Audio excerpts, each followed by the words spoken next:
Dr.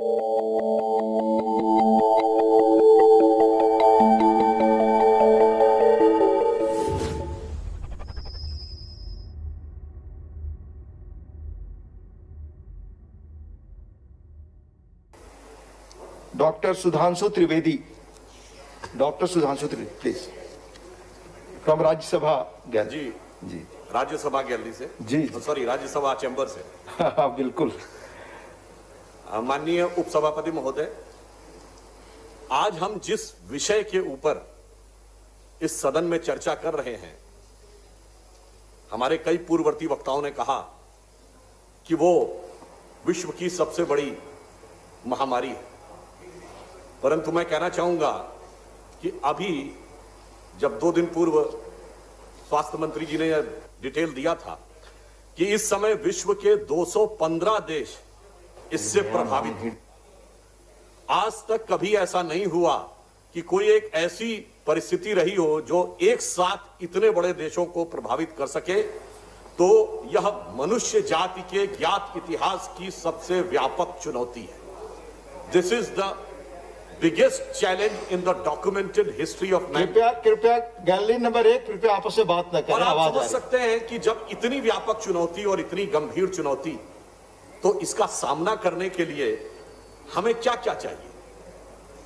हमें उससे सामना करने के लिए एक मनोबल चाहिए, यानी संकल्प चाहिए, फिर संसाधन चाहिए, उसके साथ साथ सभी वर्गों के साथ समन्वय चाहिए, और चूंकि यह प्राण घातक है तो संवेदनशीलता भी चाहिए। अब मैं सभापति महोदय यह भी थोड़ा बताना चाहूंगा कि चुनौती के सामने हम खड़े कहां थे। यदि आप देखें तो इस परिस्थिति में चाइना की परिस्थिति थोड़ी विचित्र, अलग और संदिग्ध है, तो एक बार उसको छोड़ दें तो हम दुनिया के सबसे बड़े देश थे। दुनिया के सबसे बड़े देश ही नहीं, जहां आज भी 2/3 से अधिक लोग ग्रामीण क्षेत्र में रहते हैं।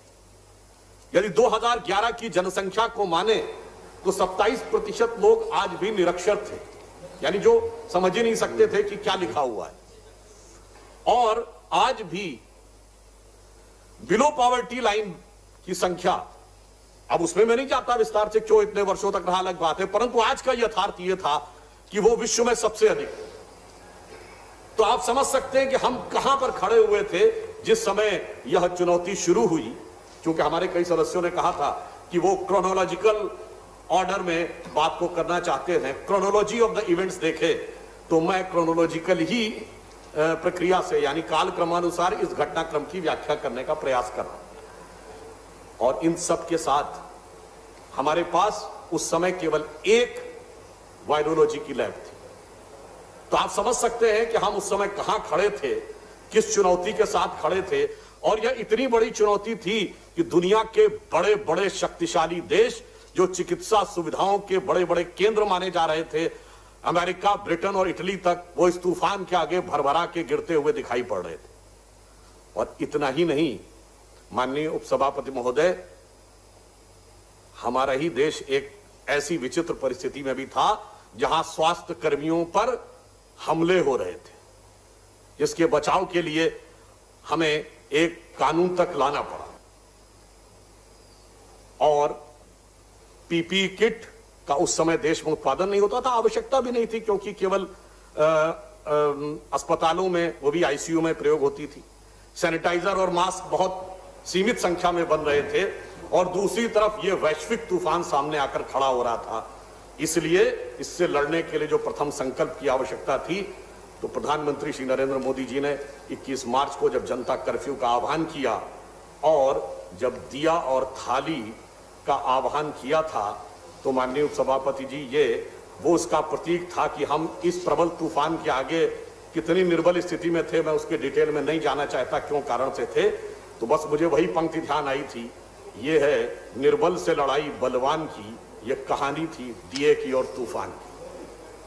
अब हमारे कई मित्रों को बड़ी आपत्ति थी कि साहब, दिया जलाने से कोरोना भाग जाएगा, थाली बजाने से कोरोना भाग जाएगा। मैं पूरी विनम्रता से कहना चाहता हूं क्या सामाजिक मनोविज्ञान और राजनीतिक मनोविज्ञान को हम नहीं समझते? मैं पूरे सम्मान के साथ कहना चाहता हूं कि जो लोग ये कह रहे हैं वो इतिहास भूल गए। क्या चरखा चलाने से अंग्रेज भाग जाने वाला था?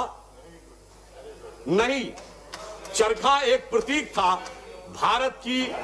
चरखा, आप बिल्कुल, मैं जवाब दे रहा हूं मान्यवर, सुनिए तो, सुनिए मैं जवाब दे रहा हूं। चरखा एक प्रतीक था जो महात्मा गांधी जी ने चुना, जो भारत, कोई और बात रिकॉर्ड पे नहीं जाएगी, आप बोलो। राष्ट्रीय चेतना के कोई और बात रिकॉर्ड पे नहीं जाएगी, प्लीज। जिस एक बिंदु पर कपड़ा बने और विदेशी का खादी बनाने की, आप बताएं। क्या जो है, सुनिए, प्लीज, मैं वही कहना चाह रहा हूं, मैं वही बात बताना चाह रहा हूं। प्लीज कृपया सीट पर बैठ करना, प्लीज। ये समझ में आ जाएगा। देखिए, आपकी बात के अलावा कोई और बात रिकॉर्ड पे नहीं जा रही है, आप प्लीज बोले। महात्मा गांधी जी ने चरखे को एक प्रतीक बनाया, प्लीज, वह प्रतीक बना संपूर्ण भारतीय जनमानस की प्लीज, भावनाओं का प्लीज। केंद्र बिंदु, और वहां से ब्रिटिश राज को उखाड़ने का संकल्प उठा था। उसी प्रकार से प्रधानमंत्री श्री नरेंद्र मोदी जी ने उस दिए को एक प्रतीक बनाया जिसपे संपूर्ण राष्ट्र की चेतना सम्मिलित रूप में आकर इस लड़ाई से लड़ने के लिए आगे बढ़ी। इसलिए मैं कह रहा हूं, इस संकल्प के मनोविज्ञान को समझने की आवश्यकता है। अब हमारे कई विरोधी अभी बोल रहे थे, संजय राउत जी ने कहा कि साहब हमारे पूर्व वक्ता डॉक्टर विनय सहस्त्रबुद्धे जी ने महाराष्ट्र सरकार पे किया। अरे हमें कुछ कहने की आवश्यकता है क्या? सभापति महोदय, आपने इसी सदन में देखा कि महाराष्ट्र सरकार के दो घटक दलों के बीच का मनोभाव कैसे उभर कर सामने आ गया कि मेरा हिस्सा ज्यादा कि तेरा हिस्सा ज्यादा। तो मुझे नहीं लगता कि हमें कुछ कहने की आवश्यकता है। संजय सिंह जी अभी बोल रहे थे, तो मैं तो सिर्फ ये कहना चाहूंगा, आनंद विहार के बस डिपो के पास खड़ी हुई भीड़ ही नहीं, उन्होंने कहा कि मुख्यमंत्री जी का उल्लेख नहीं होता। तो भाई आपको याद हो कि दिल्ली के मुख्यमंत्री जी के वो, आपने तमाम वीडियो क्लिपिंग्स देखी होंगी जिसमें वो कहते थे, मुझे जहां तक याद है कि 70 लाख लोगों का भोजन बन रहा है। हम सभी दिल्ली में रहते हैं, वो 70 लाख लोगों का भोजन कहां बनता था और वो कहां पैक होता था, हम में से शायद बहुत लोगों को दिखाई नहीं पड़ रहा था। खैर, उस विषय को हम जाने देते हैं। हम इस बात पे आगे बढ़ते हैं कि रचनात्मक आलोचना का हम स्वागत करते हैं। आप बिल्कुल क्रिटिसिज्म करिए, जो करना है, परंतु जब शुरू से ही विषय कटाक्ष और व्यंग का रहे तो मैं समझता हूं कि यह बहुत उचित नहीं रहता है। तो सर्वप्रथम आवश्यकता थी संकल्प की, जिसको प्रधानमंत्री जी ने आगे बढ़ाया। अब दूसरा विषय, अभी आपने देखा हमारे कई विरोधियों ने कहा कि साहब नमस्ते से बड़ी समस्या हो गई। कल भी कहा था इसी सदन में आप कि साहब नमस्ते के कार्यक्रम बड़ा भारी पड़ गया।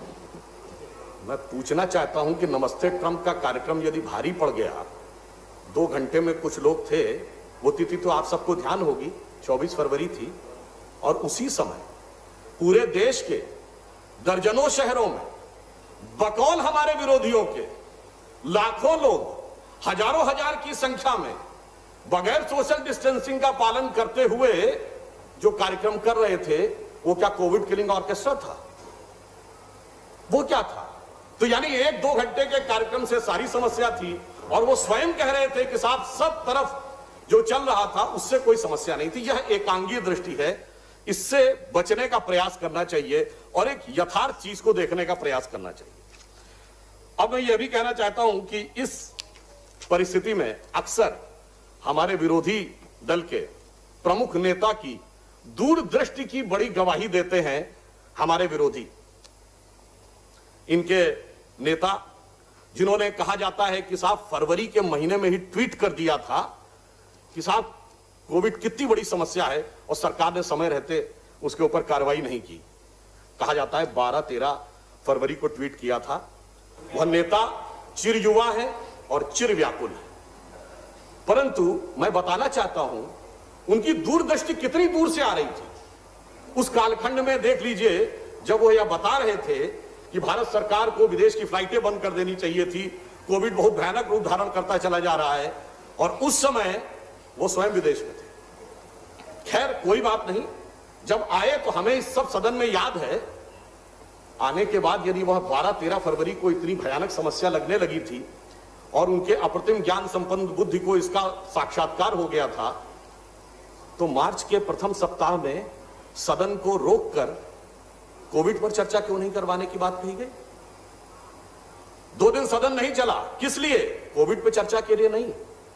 बजट सत्र था, आर्थिक विषयों पे नहीं।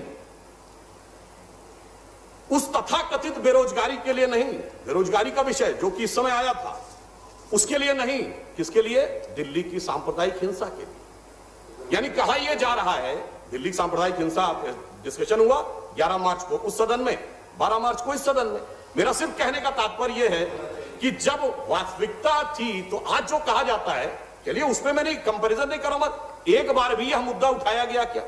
इसलिए अब जब सरकार की केवल व्यंग्यात्मक कटाक्षात्मक आलोचना करनी हो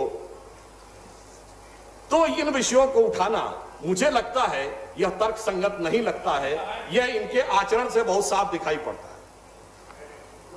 अब देखिए अगली बात, मध्य प्रदेश में आपने बड़ा अच्छा स्थान। प्लीज कृपया सीट पर बैठ कर ना बोले। चलिए कोई बात नहीं सभापति महोदय, मैं इनकी बात का उत्तर आपके माध्यम से दिए देता हूं। जब 4 मार्च को